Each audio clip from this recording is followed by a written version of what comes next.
warahmatullahi wabarakatuh.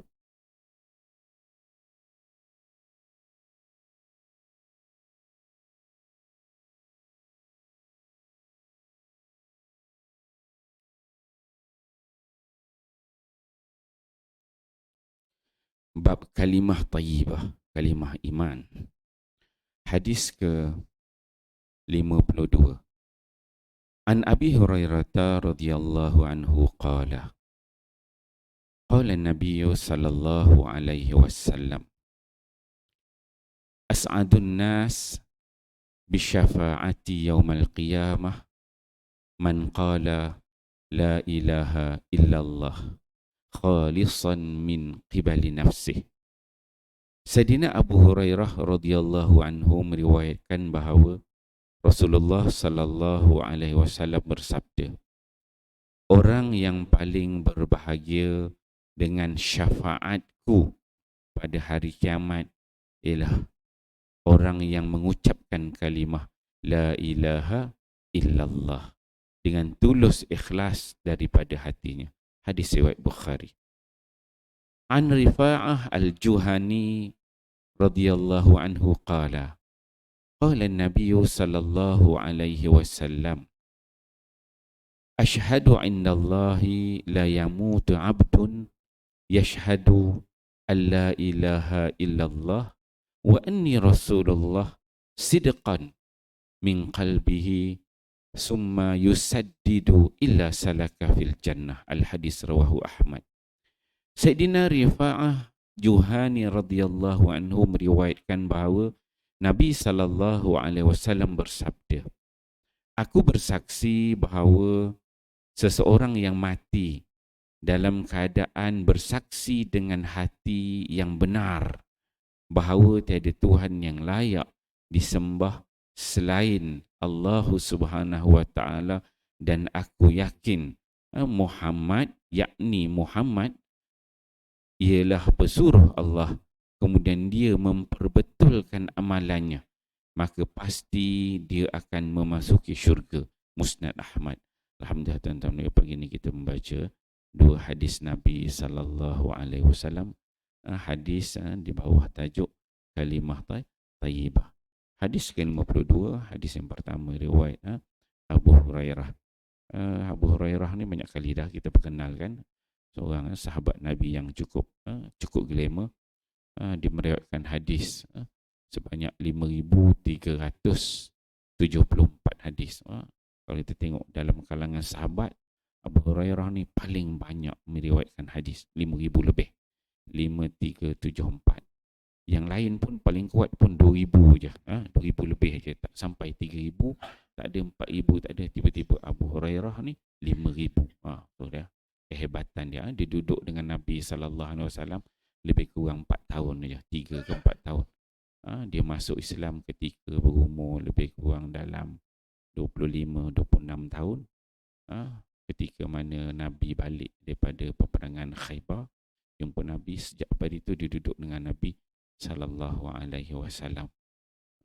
Memang mendampingi Nabi. Dia ni jadi yang kita sebut sebagai ahli suffah.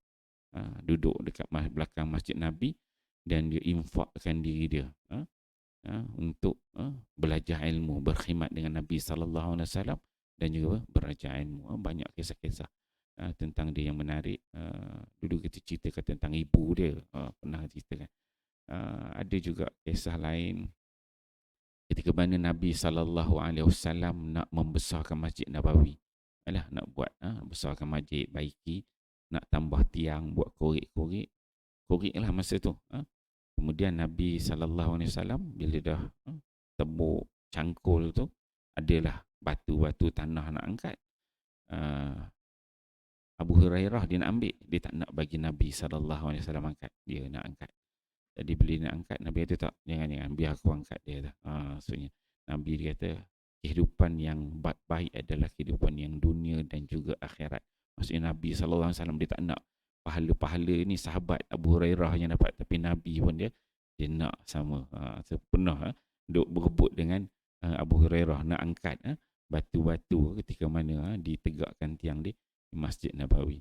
Dan pernah satu ketika tu Abu Hurairah ni jadi dia ahli suffah, Dia ialah orang miskin, susah, duduk belakang Masjid Nabawi. Kemudian musim tu musim susah nak cari makanan. Perut lapar sangat, tak ada makanan pada ketika itu. Dia Abu Hurairah ni fikir macam mana nak cari makanan ni. Dia pun jumpa sahabat-sahabat Nabi lah, dia kata nak cari makanan. Dia pun pergi jumpa dengan Abu Bakar, cakap dengan Sayyidina Abu Bakar, boleh tak ajarkan dia satu ayat-ayat Quran. Dia kata sebenarnya niat dia berhajat, bolehlah sahabat-sahabat ni ajak minum ke, ajak ngetih ke kan, sembang-sembang. Macam kita lah jumpa orang dekat surau ni, tiba-tiba salam-salam, tanya ini kan, tanya sikit kan, sebenarnya hajat hatinya nak suruh ajak ngetih kan. Tiba tengok Abu Bakar buat dono je, ajar saya buat dono, alamak tak dapat, tak jadi. Sedangkan sahabat-sahabat ni tahu ahli sufah ni dia duduk ramai Nabi, jenis orang susah lah, jenis orang miskin. Jadi Abu Bakar pun ajar satu ayat. Abu Bakar pun ada, dia kata tak jadi ni, lain tak clear, tunggu tengok sahabat lain ada. Tunggu pula, tak lama lepas tu nampak Sayyidina Umar Al-Khattab. Dia tahu, dia pun pergi tu jumpa Sayyidina Umar. Dia orang yang nak belajar kan. Jumpa Sayyidina Umar Al-Khattab, dia pun, wahai Umar, ajarkanlah aku satu ayat Quran. Dia kata, aku nak belajar kan. Ni sifat sahabat ni. Sambil nyelam, sambil minum lah kan. Belajar. Jumpa Umar pun dengar tu. Umar pun ajarkan satu ayat Quran. Ajar, tunggulah bila agak-agak Umar ajaklah pergi ngetih balik rumah ke kan, dapat minum sikit ni. Umar lepas ajar tu, ajar habis ajar, Umar pun jalan lagi. Alamak, tak ada rezeki kan. Jadi tuan-tuan, kalau ada kat tepi surau kita ni, orang yang salam-salam tu, walaupun tak ajak lah ngetih, jom minum jom. Tengok, kalau dia nak, sebenarnya tak ada duit lah tu. Dia nak minum dengan maknya kan. Itu kalau tengok sejarah Nabi. Lepas yang Umar belah, dia kata, alamak, tak ada rezeki lagi. Duk tunggu, cari sahabat yang lain. Kemudian tak lama lepas tu, dia tunggu-tunggu, nampak Nabi SAW. Nabi ni dia boleh baca hati para sahabat. Tu hebat tu. Abu Hurairah tu, dia biasa ikat batu dekat perut dia sebab lapar. Jadi Nabi pada jauh je nampak Abu Hurairah. Dia tengok pada jauh je, belakang banyak Nabi dekat Zufa. Nampak Abu Hurairah, Nabi tu senyum lebar je. Kan? Bila Abu Hurairah tengok Nabi je, Abu Hurairah pengelak senyum je. Masing-masing faham. Masing-masing faham. Itu hebat Nabi SAW. Bila sampai je, Nabi sampai je pada Hurairah, Nabi kata, jom. Kata. Tak payah tanya dah. Dia ajak terus. Dia ajak Abu Hurairah, bawa Abu Hurairah ke rumah Nabi. Nabi pun masuk rumah. Jadi pada ketika itu adalah susu satu bekas. Dia kata. Dia ajak, dia tengok. Abu Hurairah tengok, ini lain clear ni, rezeki. Nak minum susu kan.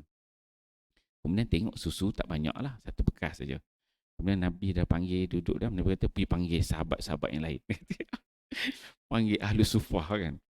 Dia kata, Abu Hurairah, dia kata, sudahlah, kalau panggil sahabat lain ni memang tak merasa dah aku. Dia kata, dia duduk kira-kira ada 70 orang. Ahli sufah ni ulama kata ada 700 lebih. Dia keluar masuk kat Madinah tu.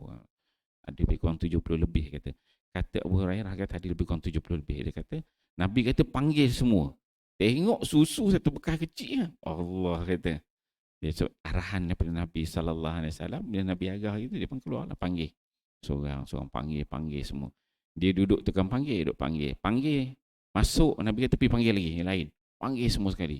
Dia kata tak dapat dah lah, aku habis lah. Tak ada rezeki kan. Habis semua. Kata Abu Hurairah. Habis semua para sahabat. Dah minum. Keluar. Dekat 70 orang dia kata. Last sekali baru Nabi dia panggil Abu Hurairah. Dia kata masuk dalam. Bila aku masuk dalam, dia kata aku tengok susu tu tak berubah. Banyak itu juga mukjizat Nabi SAW. Kemudian Abu Hurairah minum dan Rasulullah minum. Tengok tu. Jadi Abu Hurairah ni rapat dengan Nabi SAW. Orang susah. Diceritakan Abu Hurairah ni dia buruh kasar lah. Dia asal orang Yaman. Banyak kalau kita tengok hadis Nabi ni, sahabat-sahabat, figure-figure besar kena Nabi ni orang Yaman. Orang Yaman ni jenis rendah diri, tawaduk. Kalau kita tengok dekat Malaysia hari ni, orang Yaman dia boleh deal dengan orang kita. Dia nak kerja kan, ada buka restoran-restoran Yaman kan. Orang Yaman ni dia punya akhlak saksiah dia pun tak besar sangat, badan lebih kurang macam badan kita juga, dia boleh masuk dengan kita. Dia punya perangai tu boleh masuk lah. Saya belajar di negara Arab lama, Yaman ni bagus dia masuk kita, cakap. Dan dia jenis tawaduk lah, jenis orang rendah dia. Beza Arab, Mesir, Saudi ni jenis orang kasar-kasar, kadang jenis macam belagak, sombong sikit. Yaman ni tak, dia macam rendah diri sikit, dia masuk dengan orang kita. Jadi kalau kita tengok, ahlak orang Yaman ni memang begitu. Duduk dengan Nabi rendah diri. Orang susah, kerja pun buruh kasar lah. Mungkin kerja ngecat-ngecat dinding, ikat batu, macam tu lah. Jadi antara Abu Hurairah ni, jadi bila kerja dia beberapa orang majikan dia ada.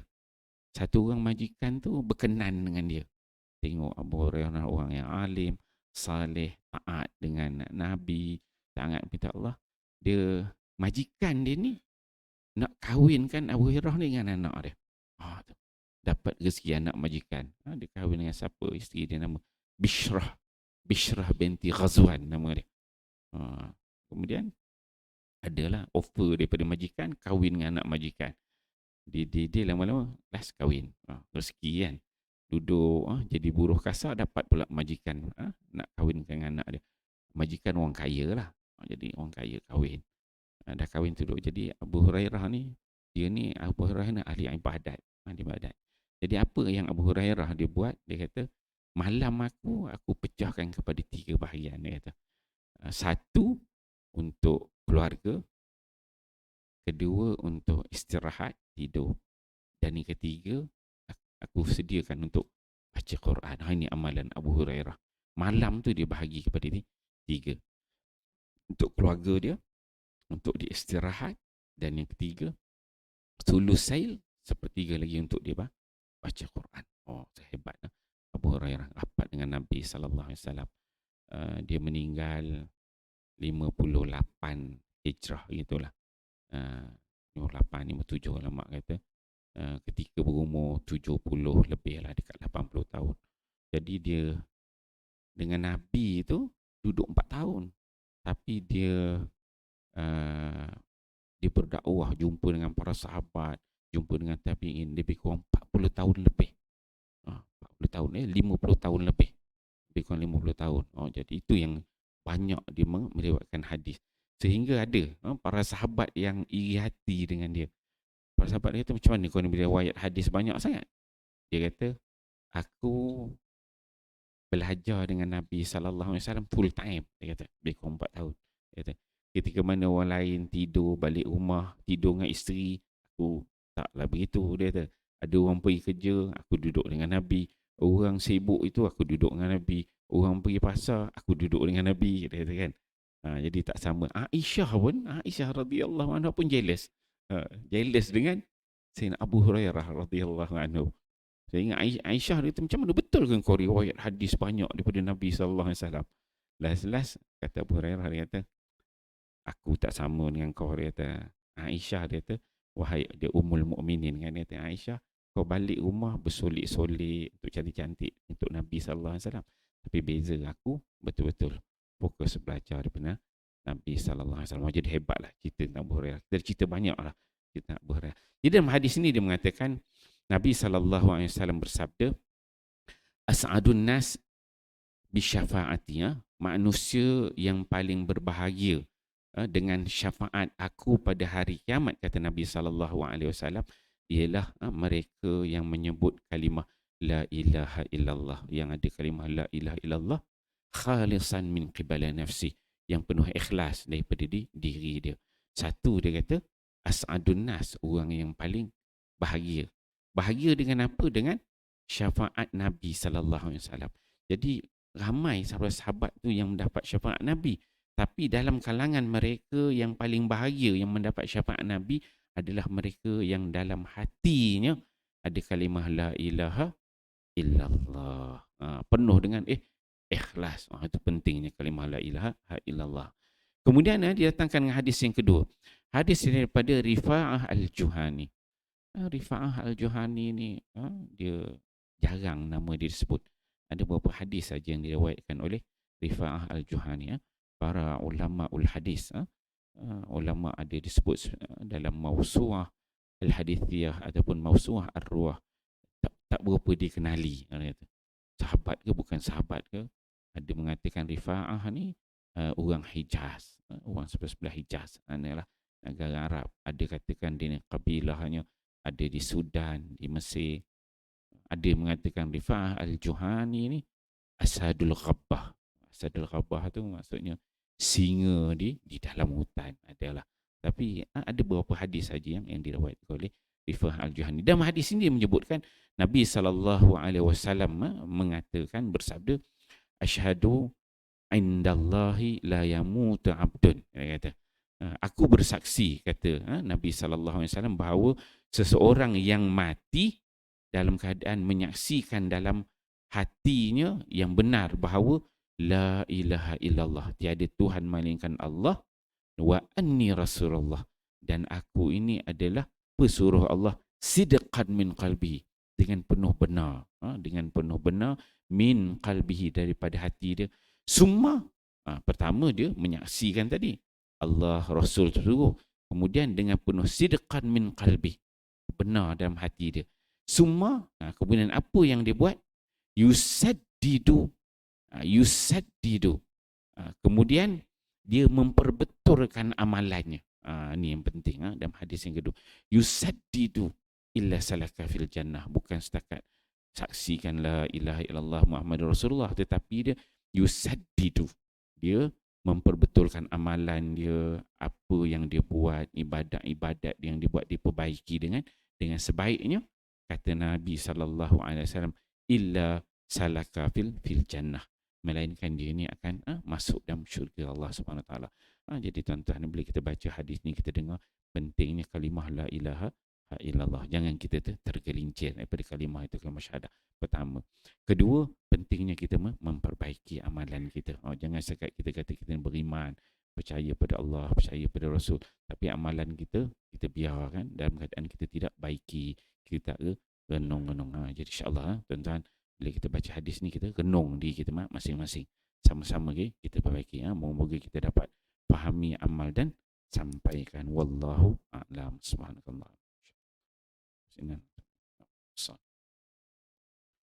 Sal